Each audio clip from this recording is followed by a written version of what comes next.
ఏంది రాము, అది చాయ్ అనుకుంటానో నీళ్ళు అనుకుంటానో గట్ల తాగుతాను.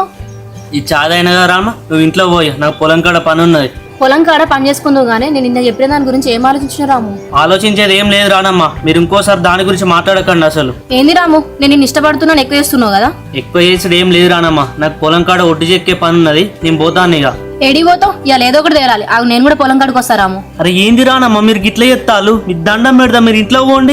ఇక నువ్వు మంచి చెప్తే వినో గానీ. అమ్మా, మళ్ళీ అమ్మగారిని ఎందుకు పిలుస్తాను రానమ్మా నువ్వు? ఏంది బిడ్డ? నాకు పొలం కాడ ప్రాజెక్ట్ వర్క్ ఉంది, రాముని తీసుకోపోంటే తీసుకోపోతాడు అసలు. అరే రాము, నా బిడ్డ చదువు కంటే ఎక్కువనారా నీ పని?